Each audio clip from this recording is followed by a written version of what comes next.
আসসালামু আলাইকুম ওয়া রাহমাতুল্লাহি ওয়া বারাকাতুহু। আজ আপনাদের মাঝে আরেকটি বিষয় নিয়ে আলোচনা করতে এসেছি। আমি মোহাম্মদ রিয়াজুল ইসলাম। আজকে একটু বর্তমান প্রেক্ষাপটে বিয়ে-শাদী নিয়ে একটু কথা বলব। বর্তমান সমাজে অল্প বয়সে বিয়ের প্রয়োজনীয়তা অনেক বেশি। দিনকে দিন শিক্ষিত মানুষ বাড়তেছে, কিন্তু সেই তুলনায় কর্মসংস্থান বাড়তেছে না। প্রতিষ্ঠান নামে শিক্ষিত মানুষের বিয়ে করতে সময় লেগে যায় ৩৫ থেকে ৪০ বছর, কিন্তু ছেলেমেয়েরা অ্যাডাল্ট হয় ১৫ থেকে ২০ বছরের মধ্যেই। বাকিটা সময় যে তারা খারাপ কাজ করবে না, তার কী বা গ্যারান্টি আছে? তো এই বিষয়গুলো আমাদের ব্যক্তি, সমাজ, পরিবার কেউই বুঝতে চায় না।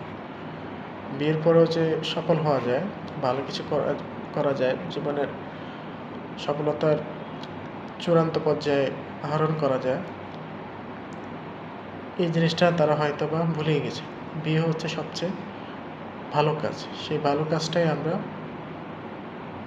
অনেক দেরিতে এগিয়ে করতে চাই। তো একটা বিষয় ভালো লাগতেছে যে আজ ঢাবি শিক্ষা প্রতিষ্ঠানে এক বড় বোন, তিনি বিয়ে সম্পর্কে বলেছেন। তিনি তার বোর্ডে লিখেছেন যে আমি বাবা-মাকে তার মনের কথাগুলো বলছে, যে আমি বাবাকে বলতে চাই যে যাতে করে আমাকে তাড়াতাড়ি বিয়ে দিয়ে দেয়। তার একটা কারণই হচ্ছে যে তিনি খারাপ কাজ থেকে বেঁচে থাকবেন। বর্তমানে জেনা, ফিতনা এই জিনিসগুলো অনেক বেড়ে গিয়েছে, বিয়েটাকে অনেক কঠিন করে ফেলছে। তাহলে আমাদের সমস্যা কি? বর্তমানে এক বোনকে দেখলাম যে সরাসরি বিয়ের প্রস্তাব দিয়েছে। তার মানে কি? বিয়ে করার প্রয়োজনীয়তা অনেক বেশি, এবং বিয়ের মাধ্যমেই সকল হারাম কাজ থেকে দূরে থাকা যায়।